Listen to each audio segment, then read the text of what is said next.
What's kicking, everybody? We are back for another episode of Picking Fights. I'm Keith, joined as always by Tom, and we got a dude with us tonight. His name is Nick, aka Nick Sags, aka Sags, aka BDN.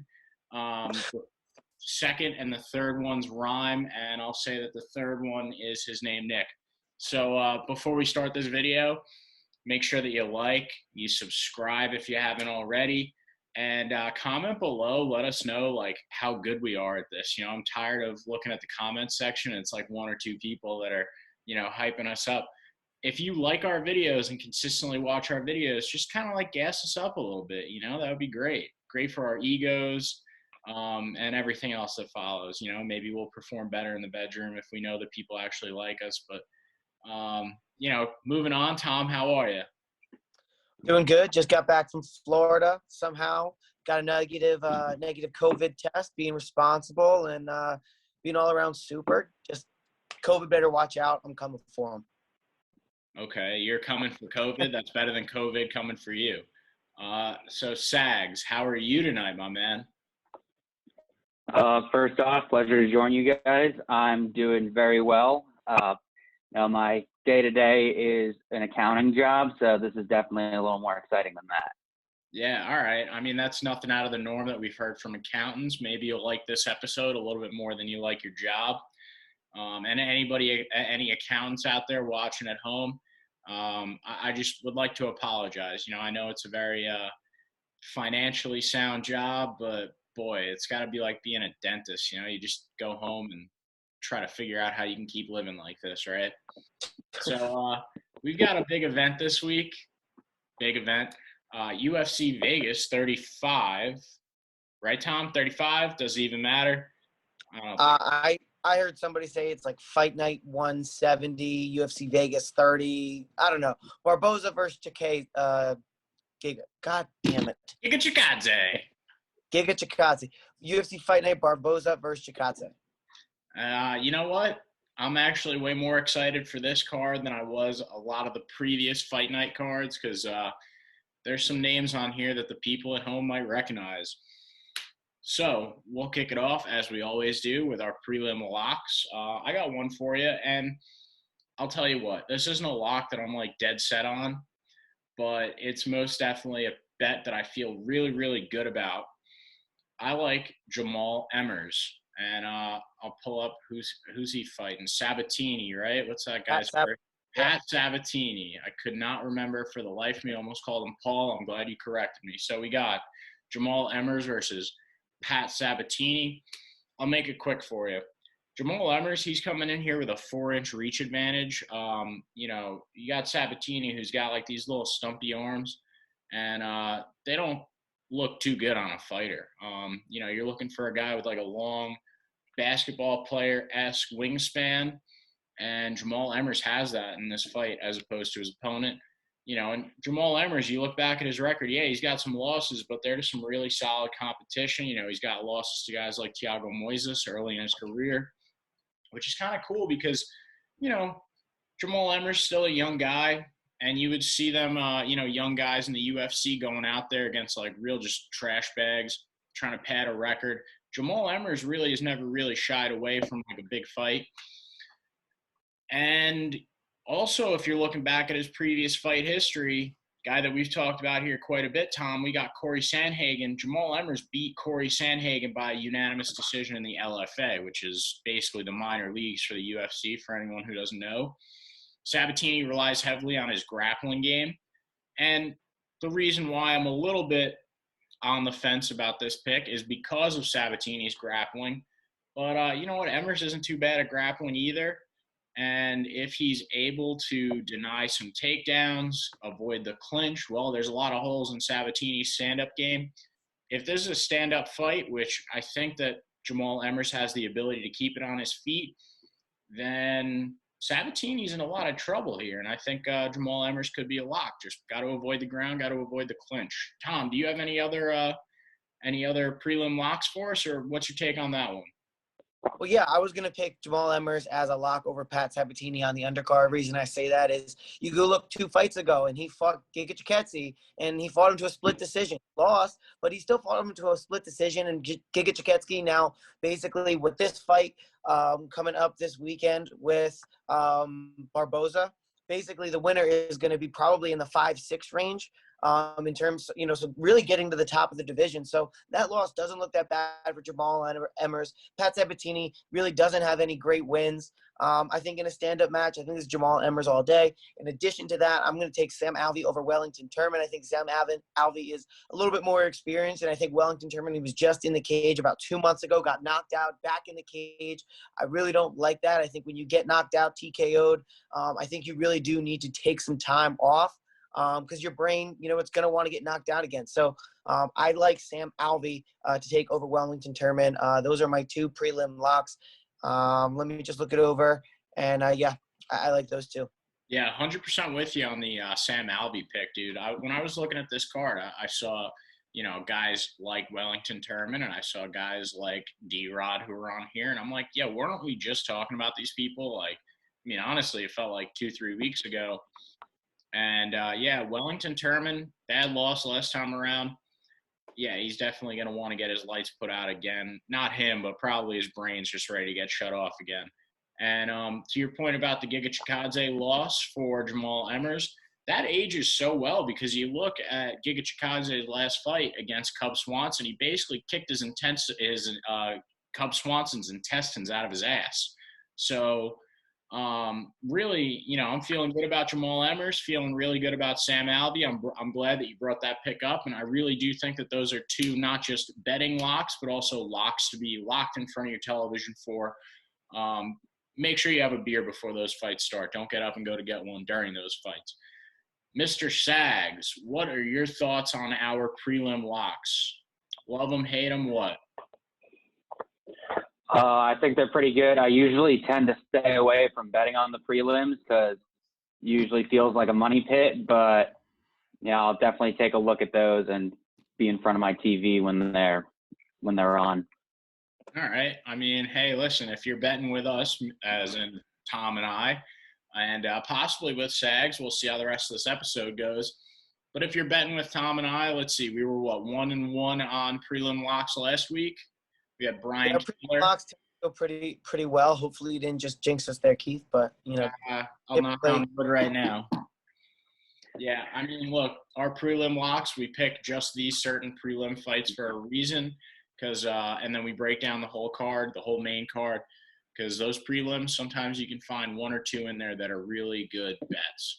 And I do want to say this about Jamal Emmers. Believe he's an underdog going into this one. Haven't seen the lines just yet, but.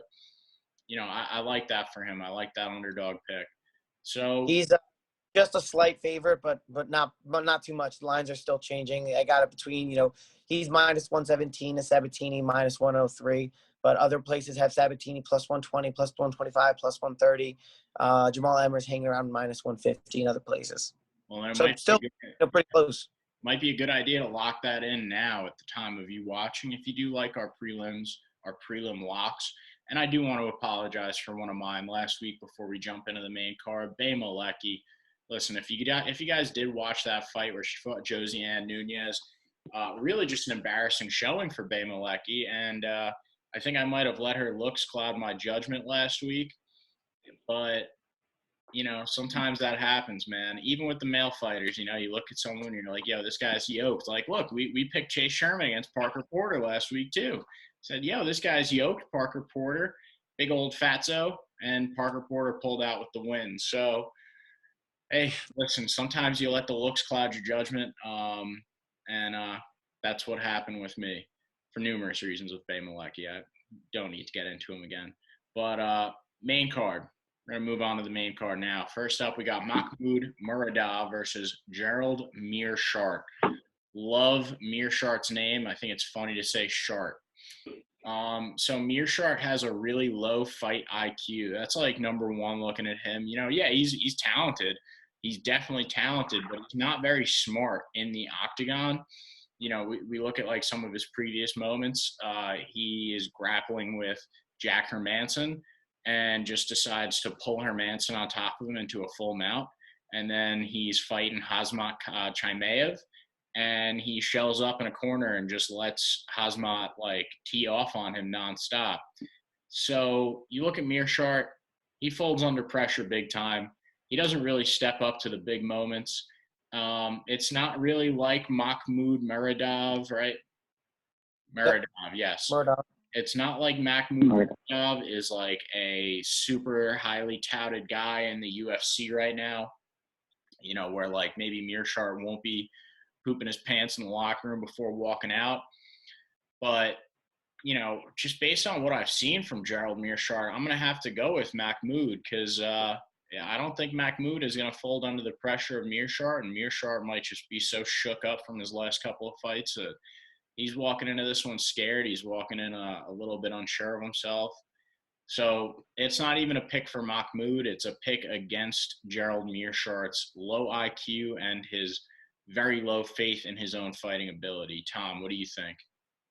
Yeah, I'm right there with you. I think I'm pretty sure I'm picking Makhmud Muradov. I think that's pretty close to a lock. Looking at Tapology, 92% Muradov with 85% going by TKO. I mean, look, like you said all the right things. You know, you look back at Meerschaert's fight against Khamzat Chimaev. You know, Chimaev is going to be a brawler, and he's going to try and take you down, and he's going to try and pound you. But you just circle into his right hand, and he drops you there instead. So, you know, I don't think that Meerschaert is really good when it comes to fighting guys who stand up. And Makhmud Muradov, he's a guy who stands up. So I really think they're kind of just sacrificing Meerschaert in order to try and make a name for Makhmud Muradov. There's a reason why it's the opening fight leading into this actually really good fight night card, especially if you've been watching Tough. You know, there's 3 tough fights on here for you. So if you've been watching Tough, this is definitely going to be the card. If not, you know, over the next few days, you know, binge Tough. I think you can power watch it. You don't need to watch a ton of these guys like backstories, but, you know, there's some good stuff in there for you.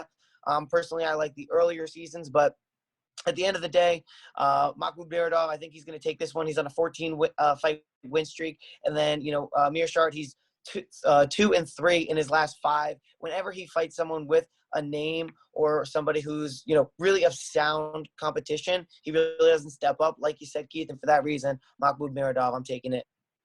Yeah, lock it in, dude. Sags, what are you thinking about that one? You going to roll with us? Rolling against Gerald Meerschaert, or you going to surprise us and pick Meerschaert?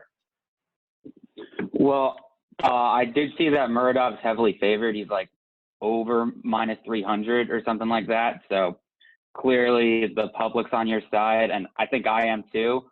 I did, while I was doing my very light research before this, came across that Meerschaert is like a submission guy. So he's gotten a bunch of submissions, which is always dangerous and kind of unpredictable. So I don't know, maybe some guys, if you're unsure, sprinkle a little money on him because you never know, because he's a pretty big underdog, but Muradov's probably winning this.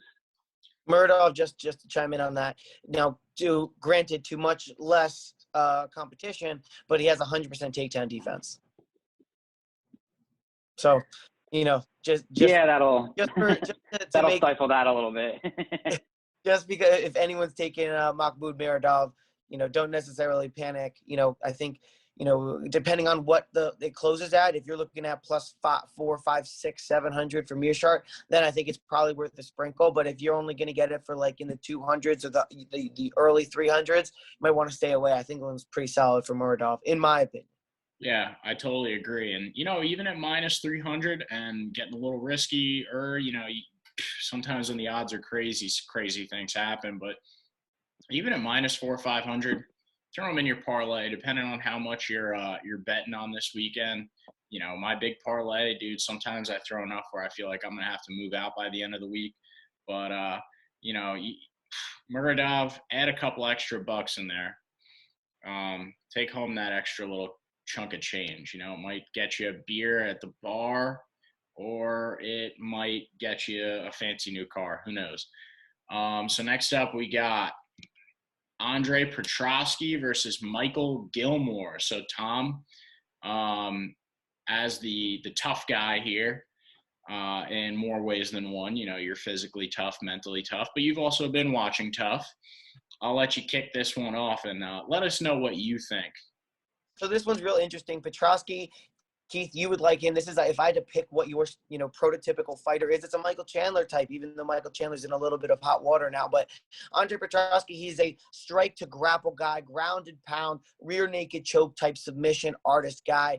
He, used to be really athletic. I believe played college sports. Now he lives out in New Jersey, basically chopping wood all day. The dude's absolutely shredded when you see him, just like you would expect that wrestling type to be. Michael Gilmore, a little bit more doughy. He's more of a striker, but in my opinion, I think he stands no chance in this fight. The reason Michael Gilmore is getting this opportunity is because when they do tough and they do these reality shows, if you want 12 guys on each team, you don't bring in 24, you bring in 25 or 26 guys. So someone could be in the wing in case anybody gets hurt. And that's what Michael Gilmore was. He was in the wing. Somebody got hurt. He pulled out. Gilmore stepped in on short days notice. They flew him out there. They told him that he was going to, he didn't make the show, but you're welcome to stick around in case anything happens. So he's like, screw it, I'll stick around. Work said, no, you got to come back. He said, screw you, quit his job. So Michael Gilmore around, quit his job just to make his dream happen, gets his opportunity to fight in tough on a few days' notice, goes in there and gets absolutely starched. And, he loses by a decision, but he doesn't quite give up. So for that, Dana White says, all right, you're going to get another shot. Unfortunate for Michael Gilmore, it's against Andre Petroski, who's probably one of the better guys, definitely one of the better characters on the show, but I think he definitely has one of the better combination of skills. And for those reasons, I think Andre Petroski, I think he's another lock. The first two fights on this card, I think, are very clear and cut and dry. And, an easy way, I think we've given you, 3, maybe 4 locks that if you put all together, this is a very nice parlay. But I think definitely looking at the odds, Petroski minus 465, as deep as minus 600, Gilmore plus 400, plus 350. I think those odds can probably get even a little bit more separated as we get closer to the fight. Remember, we're filming this on a Tuesday. That being said, right now I'm definitely taking Andre Petroski and I'm taking Makhmud Muradov in a parlay. And I think there's a couple other pretty close locks coming up here on the fight card that we can make a pretty solid chunk of change in. So do you think that Michael Gilmore is going to regret quitting his job? No, absolutely not, because guess what? Now he's got notoriety from being on Tough. I think they probably get some type of compensation for them using their name and their publicity. Even not, he's got Twitter followers. He's got people who know who he is now. Like, just like that, I'm telling you guys who Michael Moore is. I'm sure anyone who has any level of like competition or competitive drive in them is like, all right, you know what? Like, that's pretty awesome for that guy. Now, it's unfortunate that he's going to be dealt back-to-back losses, but now at least he got a UFC contract out of it, whereas a lot of people didn't. So I think if you went to him and said, listen, you're going to lose your next 2 fights, but you're going to get a UFC contract, do you want to quit your job? I think he absolutely would. I think there's a good chance he could develop to a PFL, another maybe a lesser league, get to refine his skills. I think there's definitely a bunch of different gyms. If he's not training at a great gym, I think the chance to level up in terms of his gym. So I'm not saying this is going to be the last we ever see of Michael Gilmore. Maybe he's only a flash in the pan, or maybe not even. Maybe he just gets in the UFC for a little bit. But hey, to say you're a fighter in the UFC definitely beats to say, oh, well, like, to say, oh, I quit my job and then I made it to the UFC. Granted, I didn't last long. To say you made it there is something cool in and of itself that I'm guarantee you he would have quit his job 10 times out of 10, especially before the fight happens and even after, I'm sure. Yeah, what a good pickup line at the bar, dude. Like, hey, did you know I am in the UFC? Like, doesn't matter what I did there. I'm in the fucking UFC, baby. And you always, forever, you would have always been in the UFC. No one can take away the fact that you were in there. They're like, oh, well, sorry, give it back. Like, nope, you were always in the UFC. And that's awesome. Certainly impressive. Quick sidetrack. You see those numbers and it's like, oh, X amount of high school football players played football, and then even smaller amount play college, and then like the smallest amount go to the NFL. I wonder how many guys there are training in like MMA type gyms. Just, I want to see those numbers, just for the comparison, because it's got to be even slimmer. There's 200 people on the UFC roster, and good for Michael Gilmore. He just got himself a spot. Sounds like it could have been by circumstance. But I will say this, right? I want to roll with Petroski because you had me at he's like Michael Chandler. And anybody who watches this show knows that I love Michael Chandler. Fighting style, personality, everything, dude. What he stands for, what he's done in his life. But then you're telling me that this guy, Michael Gilmore, A, quits his job, B, just to be a stand-in possibly, B, loses. comes back to do all, a guy like that could be a little dangerous. Plus, we haven't seen too much of him. I don't know how much he actually fought on Tough. Petroski sounds like the more talented fighter, but is Gilmore going to have it upstairs? Is he going to be the more mentally strong guy in the octagon on Saturday? I think that's definitely something to consider. But I'm going to roll with you here on Andre Petroski. Definitely going to keep an eye on this Michael Gilmore guy, though. Sags, what do you think? I think I agree with you guys. Seems like a pretty heavy favorite. And, with getting back to Gilmore, it's not like I highly doubt his job is something he can't just go back to after a couple years trying out the UFC thing. Like, might as well live out your dream, even if it, puts you back a couple rungs. Like, who really cares at the end of the day? He'll remember those UFC memories. It is funny that Dana White's rewarding him with probably getting his ass kicked. It's definitely something that sounds weird to the average person, that his prize for being so, flexible and, eager about it is just getting pummeled. But, good for him.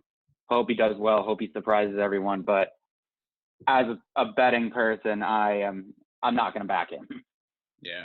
Yeah, well, you know what? If I'm Michael Petroski, I'm looking at a glass half full and say, yeah, I'm not looking at it as, he gifts me a guy who's going to kick my ass. If you're going to be a fighter and you have any ounce of doubt in you, you can't go into that fight. So he's probably looking at it as, wow, I got gifted an opportunity to shock the world, right? He's on the main card of a UFC. He's like, screw my job. I'm in the main card of a UFC. People are going to know who I am. Guess what? This is from Tough. They're hot. They promote it at the end of Tough, so anybody who watched Tough knows what's happening. It's on regular ESPN, so a bunch of people can see it. It's not like it's a pay-per-view that only select people are going to see it. Like, he's probably looking at it as like, hey, here's my opportunity to shock the world. You go in, you win that fight, dude. You people know you. You will never have to go back to that job. You're almost open a gym, something like that. You can start to make a little something out of it, even if he isn't successful as a fighter. He'll get sponsors outside. He'll get instantly a ton more Instagram, Twitter, social media followers. He'll be able to, do sponsorships, have a YouTube channel. He'll be able to, work on the fighting. He'll get invites to better gyms. Like, if he can go out there, and even if he doesn't win, it'll still happen probably to a lesser degree. But even if he goes out there, and he wins, man, his life's going to take off. And you were talking about, is he going to regret that quitting his job? Not if he wins. Yeah, I feel like you're almost making an argument for Michael Gilmore at this point. I'm not as dead set, obviously, because I haven't watched Tough as much as you have. But I will say, Michael Gilmore, if he's got it in him, this is the time where it's going to come out. He's got it. If he's got it up here and he's got it in his heart, this might be the time it comes out. But those things can only take you so far. Just something else to be said. In Andre Petroski's last fight, so it's actually interesting now that we think about it. The guy that Michael Gilmore stepped in for had a grade 2 MCL tear. I hope I didn't get that wrong. It was a grade 2 MCL tear, and he went to see the doctor, and the doctor said, you can fight on it if you like. I'm not saying you can't, but you'll probably get worse. And he decided he didn't want to fight. Andre Petroski got a very similar diagnosis and didn't even question not fighting. 100% went out there and fought. And then I believe when he went out there, his knee was really hurt, and he got his knee hurt in that fight. So now we're 4, 5, 6 months later. I'm assuming he's cleared, and I really, really I apologize if I'm getting these guys mixed up, but I'm pretty sure. But Petroski got hurt, and he chose to suffer through. It ultimately cost him the fight. That's why he's not fighting for, at the top of the card like the other tough guys. But, I think there's something to be said about his toughness, willing to go in there. But now he's willing to go in. He's potentially still injured. Did he rush it again? All things to consider. Also, fact check me on that. So are you as dead set on Petroski as a lock now? Still, yeah. Mm-hmm. Okay. Well, that's enough for me, because then I'll be throwing a couple bills at Mr. Petroski on my parlay. So next up, we got a guy who, I personally enjoy watching fight. I enjoy watching him talk his shit, but because of when we started this show, we haven't really had an opportunity to talk about him. Kevin Lee, and he's going up against a guy that we have spoken about, D-Rod, Daniel Rodriguez. I mean, I think there's only really one way that this fight goes down. Short notice fight for D-Rod. Apparently, here's the rumor: he was in Disneyland when he got the fight offer. You know, he fought almost a month ago? Not even. He fought back in July on the Conor McGregor card, if I'm not mistaken. I could be very wrong, but I feel like he was there. He fought Preston Parsons in July, but it wasn't the McGregor card. All right. But it was fought in July, a month later. He fought last month, right? And there's a couple things you got to keep in mind about D-Rod, is that D-Rod is a striker, and Kevin Lee is definitely way more of a grappler. I mean, he's definitely a grappler. There's no other way to put it. So for D-Rod, did he really have the opportunity to have a full camp, bring in guys that would show him looks that Kevin Lee would show him in the octagon, those grappling type of looks, you know, a lot of submission type stuff? Or is D-Rod just going to go in and be D-Rod and just try and knock out Kevin Lee? And then you also got to look at the fact that Kevin Lee has now moved up to welterweight from lightweight. And this isn't his first fight there, is it, Tom? No, he hasn't done well there, but it's not his first fight there. Okay, I didn't think it was his first fight up in welterweight, but, you know, this is really, like, sticking out in my mind because he was on the MMA Hour with Ariel Helwani this past week, and a big point that he made to talk about was about how when he was fighting Tony Ferguson, one of his last lightweight fights, he was on death's door, essentially cutting weight for it. Now, you move up to welterweight, that's significant, uppage in pounds, and not really as lethal of a weight cut for Kevin Lee. Now, this is something I should have done ahead of time, and Tom, I'd imagine maybe you know it off the top of your head or you have it up, but how did Kevin Lee's last fight at welterweight go? I was actually just going to bring that up. It was Rafael Dos Anjos on May 18th of 2019. He lost via arm triangle to RDA.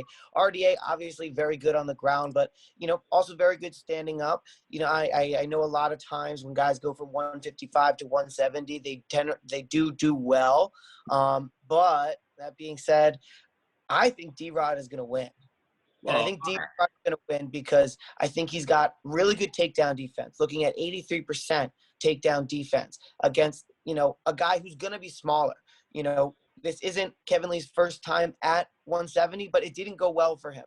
At 155, it went a lot better. I mean, he fought Edson Barboza at 157, right, at catch weight, and he won via doctor stoppage. It was a cut, and we're talking about a guy who he's now going to fight Giga Chikadze. Granted, it's a lower weight, and he's been doing well there. But, you know, listen, talent remains.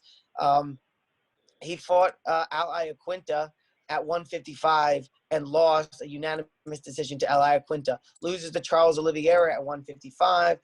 He beats Gregor Gillespie at 155. Kevin Lee's all over the place. Sometimes you'll get a great Kevin Lee, sometimes you won't. But the fact of the matter is, at 170, we didn't get a great Kevin Lee. He's supposed to be really good on the ground, getting submitted by RDA. So I think he's going to have a problem trying to take down the much bigger, the 171 cut to D-Rod. I think D-Rod's probably going to get there 185, 190. Kevin Lee, if he gets in there at 170, maybe he's 180. So I think, you know, I think D-Rod's going to be bigger than him. And then in a purely striking battle, it's D-Rod all day. I'm looking at the odds. I see D-Rod at plus odds. I'm taking D-Rod in this fight, and I like it, and I feel good. Listen, we all like Kevin Lee. Kevin Lee's still young, but I don't know if, 170 is his style or is his area to go, and he's been off for a while. Let me look up. Kevin Lee's last fight was in March of 2020. So being off for a year and a half, and going up weight against a guy who's actually at that weight, better at you in striking and has solid takedown defense. You know, I think it's an uphill battle for Kevin Lee. And looking at these odds, I'm thinking Kevin Lee should probably be at plus odds. The fact that he's the favorite with all of that, being off that time, I got to go D-Rod, and I really like it for the value too. Well, you know, the main reason that D-Rod is the underdog here, and it's part of why I was feeling good about Kevin Lee, is because he took it on such short notice after a fight. I mean, look, if we're being real, D-Rod took absolutely no damage in his last fight whatsoever. He basically walked out of there unscathed. I don't even know if he was hitting the head a single time, but or at least a significant strike to the head. But, you know, I still don't like the fact that he's coming in on such short notice. His weight cut's going to be a little bit tougher than Kevin Lee, who I can't remember who he was supposed to fight, but you know, who's that? Sean Brady. Okay, well, I don't know. I still like Kevin Lee here. Maybe D-Rod gets it done. This is a tough one. This is a really tough fight to pick, to be honest. Fuck. This is a tough one. I mean, here, look at it this way, and this is the way I see it. Maybe I'm wrong. Kevin Lee's been off for a year and a half. With that kind of ring rust coming back against a guy who is a contender, you're nervous. I mean, he beat Preston Parsons. He beat Mike Perry. Mike Perry, he hasn't totally lost it yet. He's definitely a step down, but, you know, wins over Davey Grant, Bobby Green. I mean, I think these are good, solid wins that show that D-Rod is definitely a contender. He deserves to be in the top 10 of this division. Kevin Lee is coming after a year and a half off at a new weight that who knows if he was training at that weight, you know what I mean? So now he's feeling a little bit different when he's in there. Granted, he has a little bit of a reach advantage, but D-Rod's a lot bigger of a guy. And who's got solid takedown defense, and when that your only real area is either to power a guy or take him down, I don't see it. I see D-Rod, you know, staying to his feet, keeping his back to the cage, and piecing up Kevin Lee. I don't think he's not going to finish Kevin Lee, but I like Daniel Rodriguez by decision. It's only a 3-round fight. Give me D-Rod. All right, well, I'm going to have to say it. I don't know who I'm going with here, but my Twitter handle is going to be right there below my, you know, this ugly mug I got going on. This fight, it's going to be one that I'm going to end up picking on Twitter probably Friday night, Saturday afternoon. And, you know, the only way to get those picks would be to follow me on Twitter, again, right there. And follow Tom. I can't put my arm all the way down to point to his as well, but yep, he's doing it right now. So follow us on Twitter. Get my last minute pick. I think at the moment I'm rolling with D-Rod, but this is a tough one. This is a tough one. There's not much else to say. So we're gonna roll it over to Sags. I think he's sitting in a cave right now, but I was actually gonna turn a light on quick. Yeah, you can run over and do that. I think he's like doing an excavation right now or something. Well, now we see the roof as well. It's no big deal though, dude. So what are you thinking, Sags? What are you thinking? Something I can kind of speak to a little bit. You hear me all right? Yeah, we can hear you. I wrestled in high school, cut a lot of weight, and there is that balance when you're cutting a shit ton of weight. It's like you kind of tend to lose a lot of your energy, and even though you're bigger than the guy, you can lose a lot of strength. And when you do come up that weight class, there's definitely an adjustment to how big and strong the other guy is. But, you know, maybe Lee, after this time, has found, you know, some balance in the weight class, and that energy he gains can kind of offset moving up that weight class. And on the other side, Rodriguez, I kind of like when guys are coming off short rest, or that they're, you know, willing to fight, because it shows they're still, you know, in somewhat of good shape, and they were kind of, you know, maybe low-key hoping for the opportunity.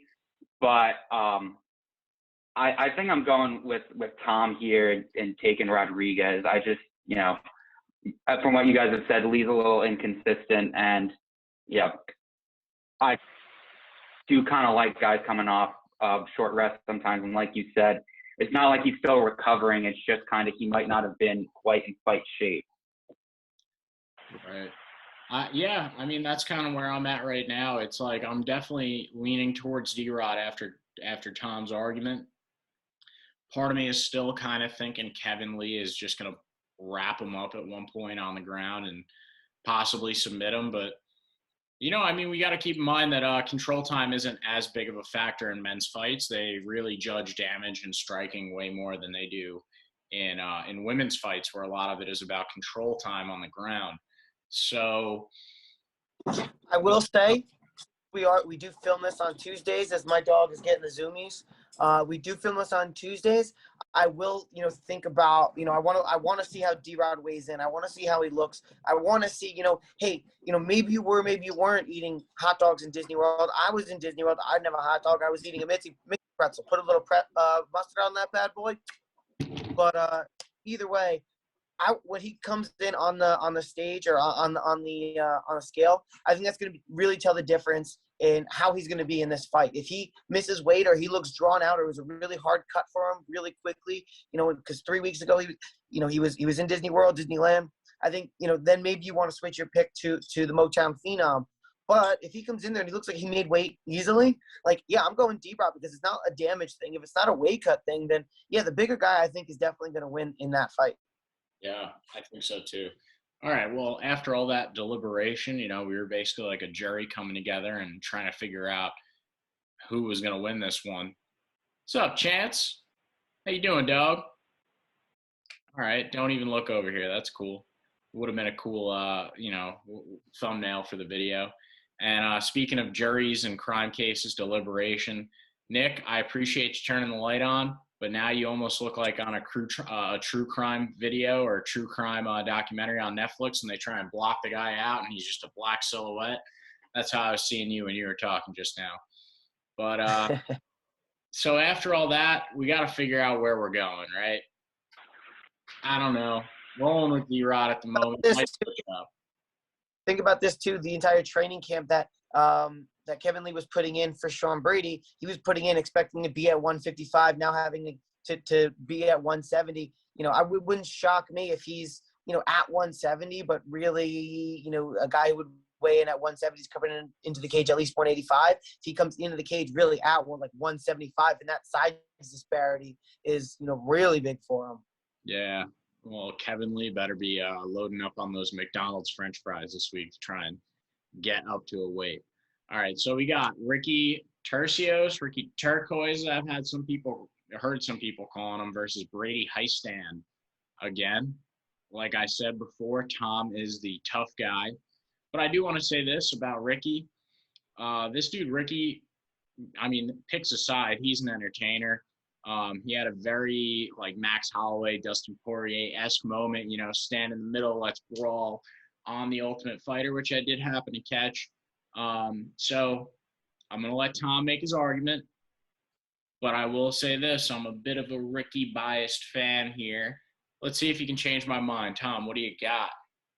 Well, I definitely could change your mind, but I'm not gonna, because I think Ricky's gonna win. Ricky is kind of like unorthodox Max Holloway. He's a good boxer. He likes to stand there and he likes to bang, but he's gonna throw from all different angles. Where Brady is a lot more, he's new. He's just learning, so he hasn't developed a real swagger to his technique yet. He's still trying to get it down. He's 22. He's a fireman. He lives out in the firehouse. He either is at the firehouse or he's at home recovering from training. Those are really his 3 spots. His brother's also a fighter too that's on the up and coming.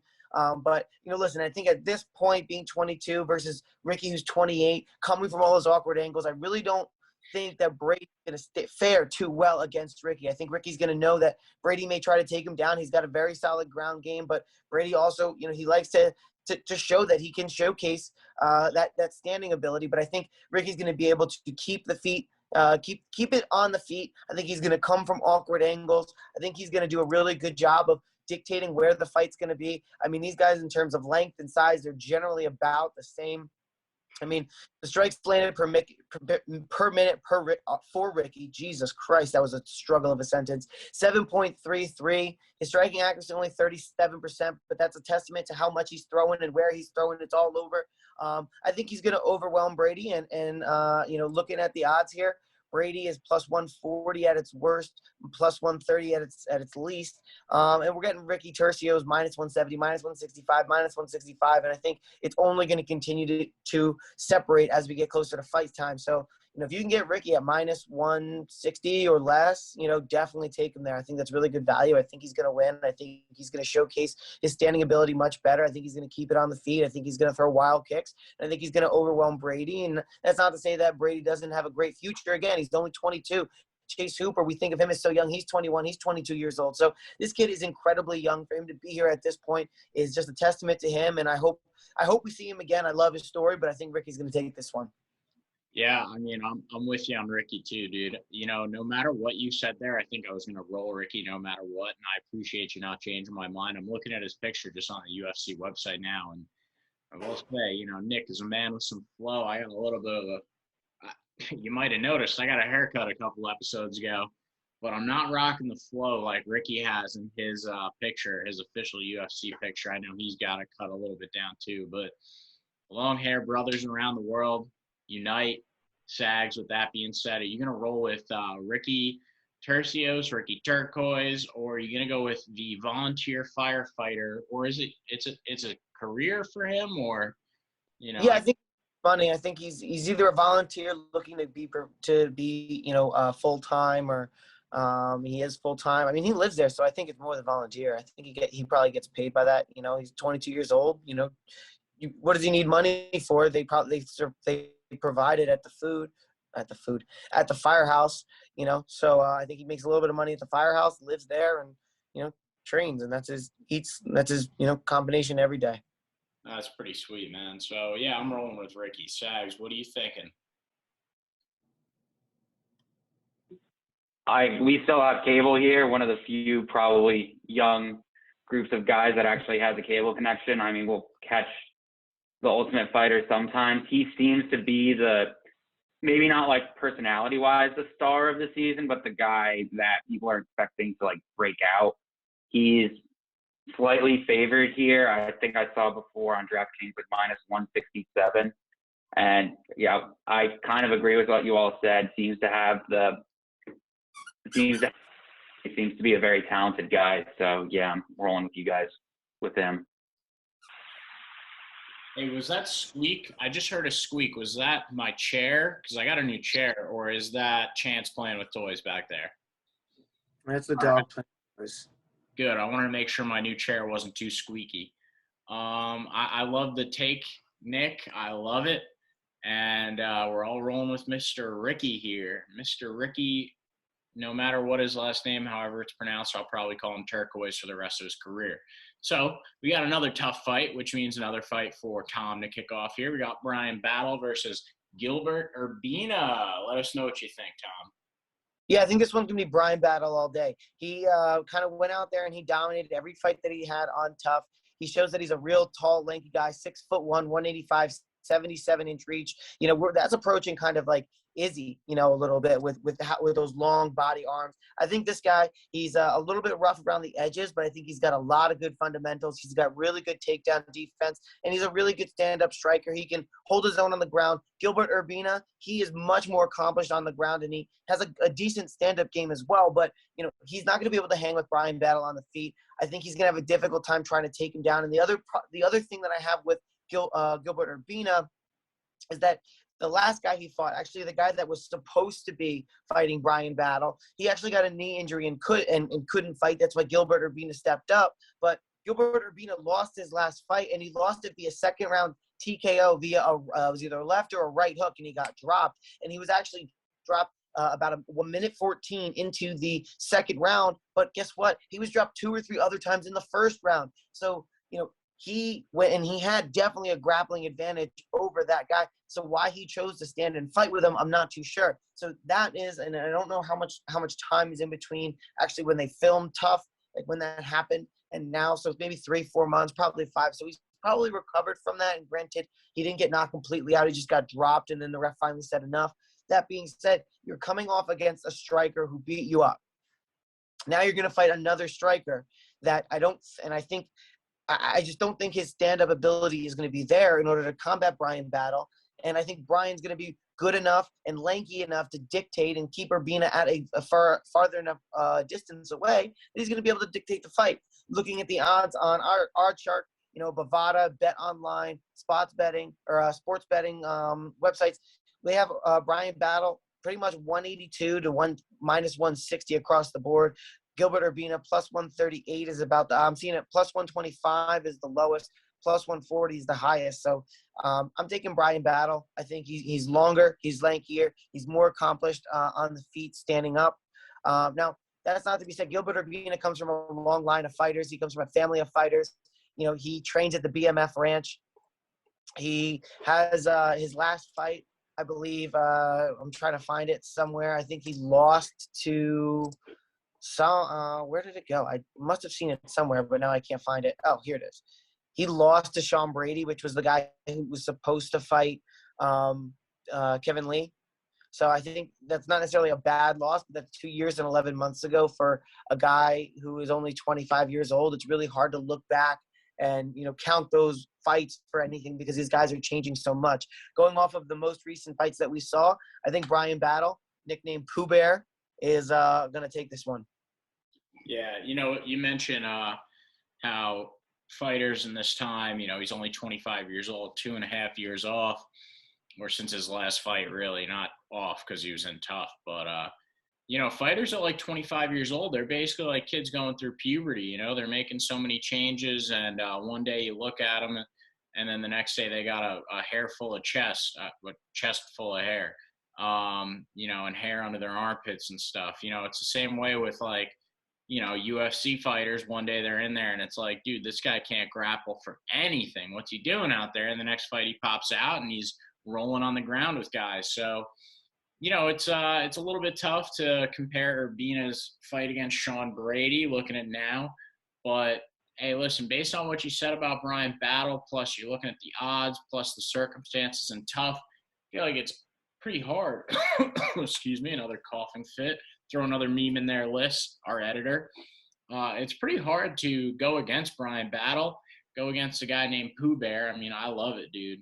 I love Pooh Bear as a nickname. So, shit, that would be enough for me to go and back Brian Battle. But based on everything you said, Tom, you're a pretty smart guy, and I think you know this stuff pretty well. So, Brian Battle it is, my man. Mr. Sags, what do you think?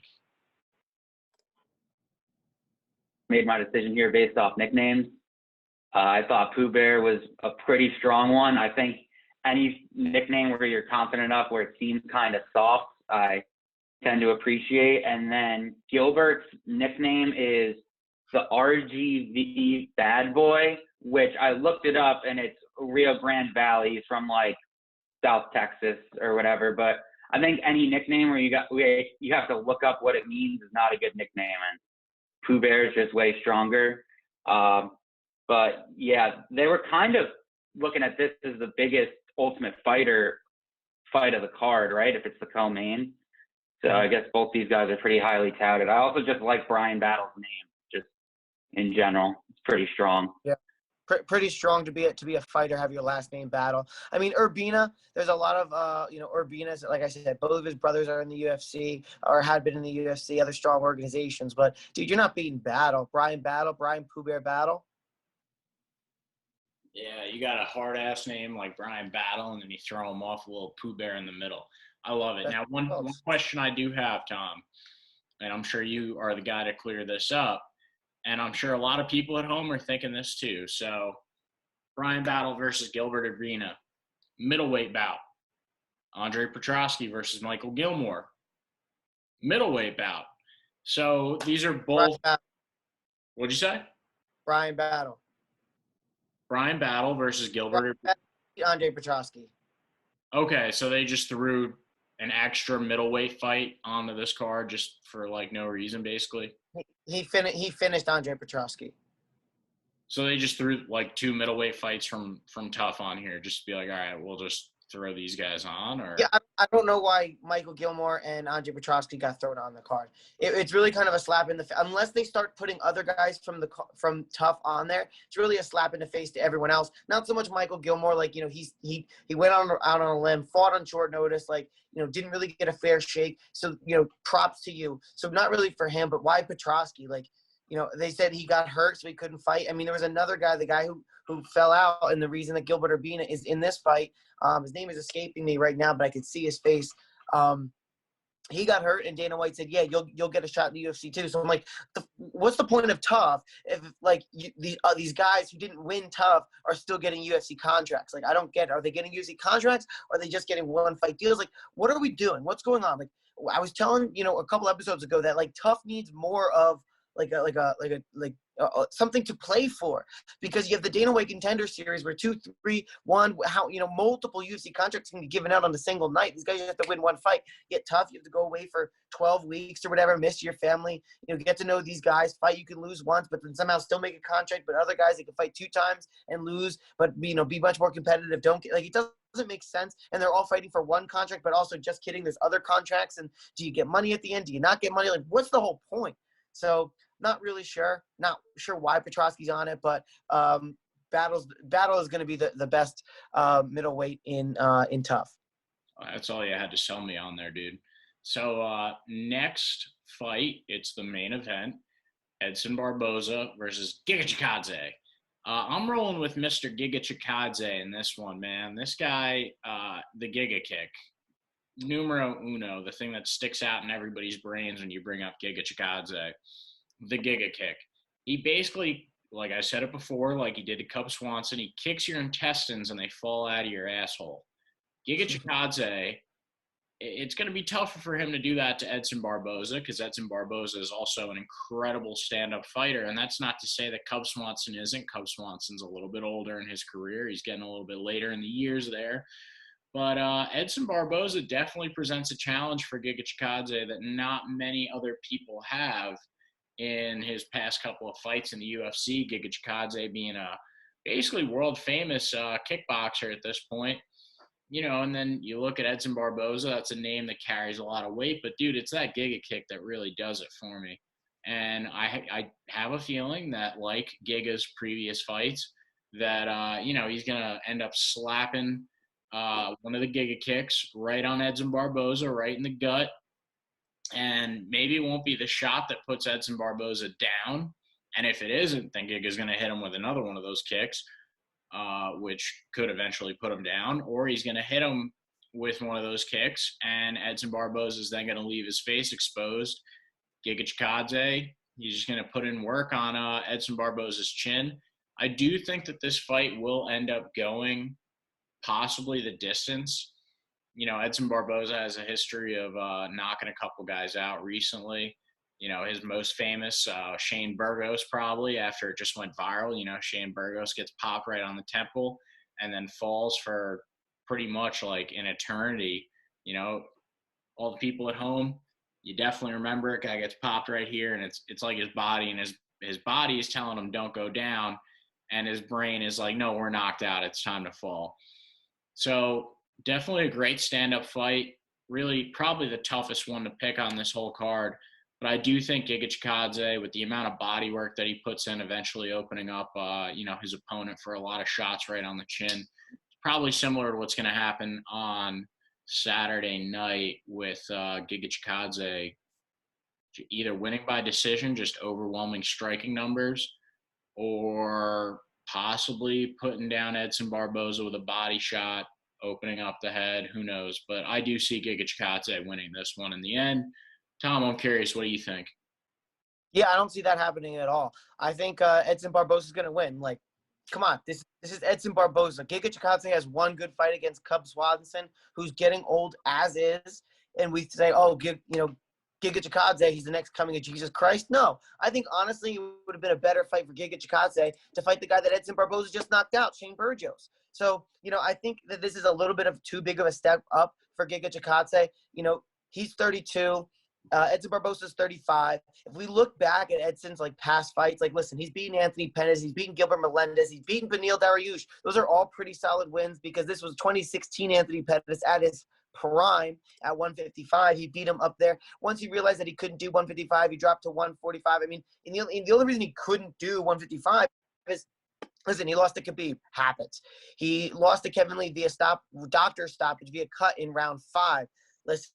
And he was really close in that fight. That was a really, really good fight. Dan Hooker beats Dan Hooker, right? Loses to Justin Gaethje via a right hook. Listen, Justin Gaethje, one of the best lightweights in the world, loses to Paul Felder in a split decision that he really didn't lose. So when you go back and you look, maybe he wins that Kevin Lee fight. He wins the Paul Felder fight. Now your only losses are Khabib and Justin Gaethje. Maybe he doesn't drop down. Maybe he's high in the lightweight standings, right? So he drops down anyway. First fight lost to Dan Ige, which he again didn't lose. I really think he pulled out that fight against Dan Ige. He's a master of the leg kick, and for a while Dan Ige just couldn't come forward. I really think Edson Barboza won that fight, and I picked him to win that fight, and I think he did win. Then he comes back, Makhmud, a guy who's known to be a wrestler. Guess what? You're not taking down Edson Barboza. Unanimous decision for Edson Barboza. Shane Burgos, a guy who he doesn't really have to defend the takedown against, comes out, still starches him with a right hook in round 3, one of the most crazy things we've ever seen. So he doesn't have to defend the takedown from Giga Chikadze. Giga Chikadze, as accomplished as he is, Edson Barboza is so fast, dude. And he's going to give Giga Chikadze 2, 3, 4 leg kicks before he has a chance. I don't think Giga's going to catch him. I think Edson's too accomplished. I think he's too experienced. His record speaks for itself. I mean, you just look back. Everybody I named, mostly casual fans know. Probably you've heard of Shane Burgos if you're from the Northeast New York area. They go hard. They have New York pride. So people know Shane Burgos up there. But listen, Dan Ige, people know because he's a top contender now. Paul Felder, well, he's on the booth. Justin Gaethje, people know him. Dan the Hangman Hooker, of course. Kevin Lee at the top of this card as well. I think Edson Barboza takes this fight. I think it's too big of a step up for Giga. Good for him. I'm sure he's looking at the same way that the other guy from Tough is looking at it. Geez, I have terrible name recall today, but either way, I think Giga's looking at it as a great opportunity to go out and starch him. Unfortunately, I don't think he is. The only chance that he has is in the later rounds when Edson Barboza starts to, wane a little bit in terms of gas tank. But, he's even looked good at 145, somehow having this rebirth.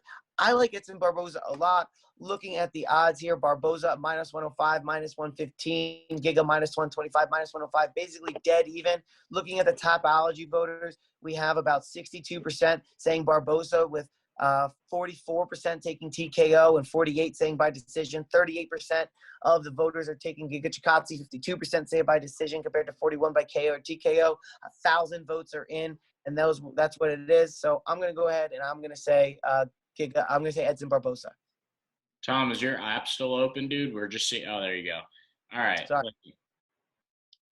I agree with everything that you said, except for the fact that Edson is going to win, clearly. I do think that this is a tougher fight. I think he probably takes definitely 3 rounds. I think there's a better chance he wins by decision, but I think he takes 3 rounds, potentially 4. I don't think he takes all 5 rounds.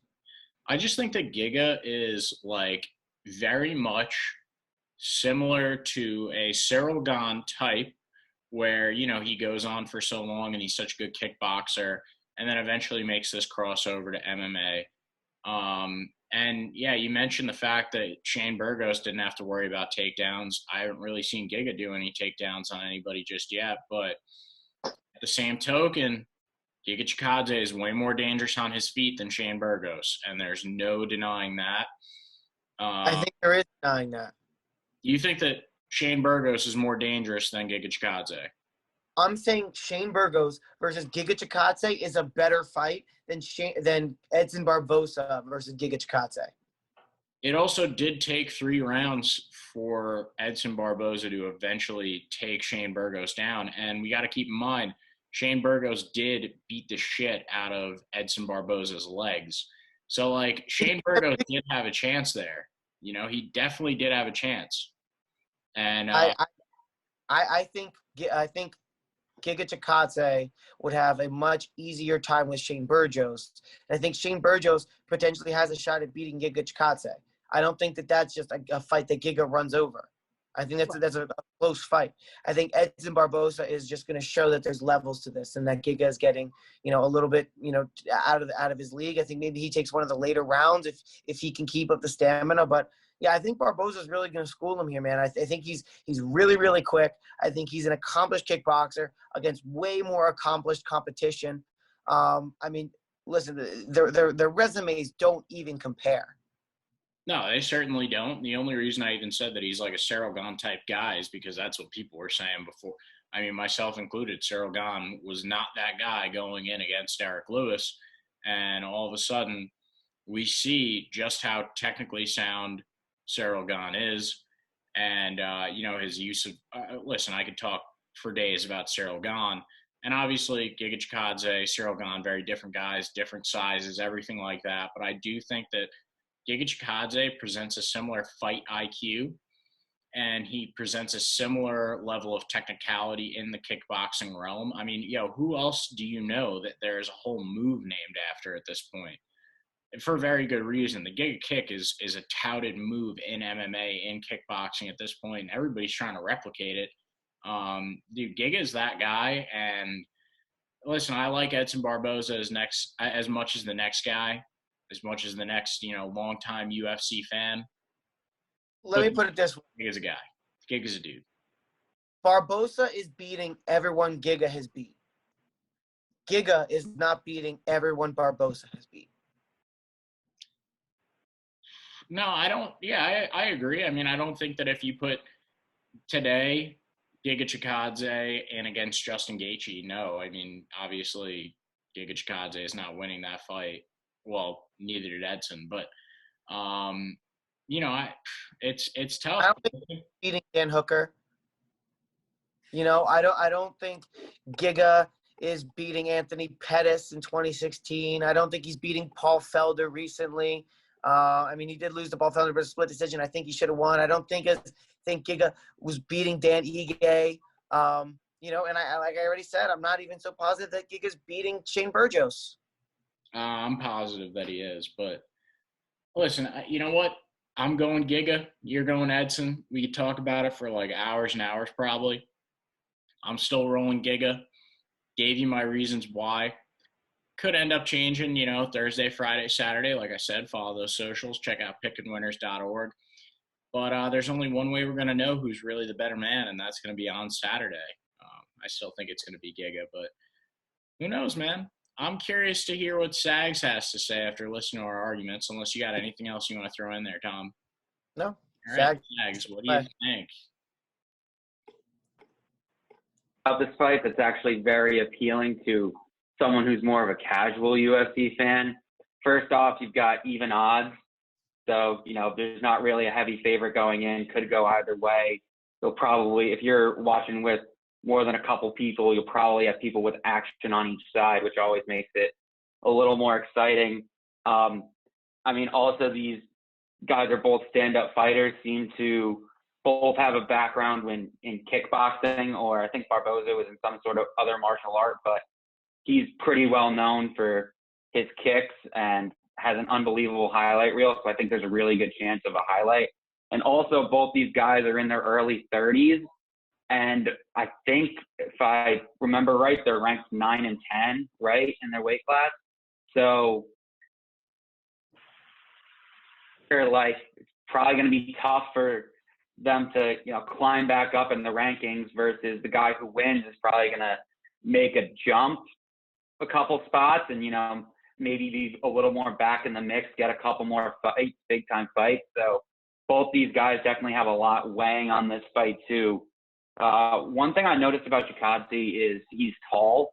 I think he's like 6 feet tall, which for a featherweight is a lot of length. Not that ultimately makes a difference. Guys' fighting styles can compensate for that or things of that nature. But I think Barboza has just more UFC experience. And is it a 5-round fight or is it a 3-round fight? 5. But yeah, I always give the advantage to the guy who's more tenured, more used to those late rounds. So I could probably see Barboza in the later rounds. That's probably the way I see it. Well, I can't wait until Giga proves both of you guys wrong. I have a feeling that he is definitely in the short-term future plans for the UFC, based on like worldwide stardom and everything like that. It's he's got a lot coming with him through the promotion. But hey, I could be wrong as well. Edson Barboza could go out there and do what we've seen him do many, many, many times. But this fight was made for a reason. We got to keep that in mind. And it's going to be an incredible fight. Could it be a sacrifice to the MMA guys for Giga? Taking Edson out there and throwing him up against, a new up-and-comer, who knows? Or it could be the other way around. Hey, let's prove that this guy Giga isn't what everybody is starting to think he is. Could be wrong. Could be right. Either way, though, guys, I do want to say thank you very much for joining me tonight. Sags, it was great having you on here. It was. Let's run through our picks real quick. Yes, so sir. For the prelims, I got Jamal Evers over Pat Sabatini, and I have Smiling Sam Alvey over Wellington Turman. Moving to the main card, we have Makhmud Muradov, lock. Andre Petroski, lock. We have D-Rod over Kevin Lee. I feel good about that one. Ricky Turcios over Brady Heistand, lock. Brian Battle over Gilbert Urbina, lock. And Edson Barboza over Giga Chikadze. I think we had a couple other of these. I think probably both the tough fights you can expect both of those three. They're both 5-round fights, but I think you can probably expect them to go to decision. And I think Andre Petroski finishes Michael Gilmore. Yeah, I'd agree with you on those. The only way that we diverge on our picks whatsoever is really I'm still a little bit shaky on that D-Rod Kevin Lee fight. Follow me on Twitter, get that last-minute pick. Check out pickandwinners.org. Stay informed. And then I'm going with Mr. Giga Chikadze for the main event. Got to say his name like that every time. It just rolls off the tongue. It's so easy. But I do want to say, I'll get back to what I was saying. Sags, it was great having you on. Tom, thank you for joining me as always. I cannot express how much I appreciate you as my co-host, man. You are, or I as your co-host. I don't know, however you want to put it, but hey, you know what? This has been an incredible run, and I look forward to keeping on with you, Tom. Zags, hope to have you back pretty soon. If you've made it this far and you haven't subscribed yet and you've put up with probably over an hour of nonsense and rambling, well, you should probably just subscribe at this point. Like the video, comment below, whether you think we're geniuses or we're like probably some of the stupidest, most casual fans out there you ever seen. Just let us know what you think down there. And thank you very much for watching this video. Take it easy, enjoy your night, and drive home safe. See you soon.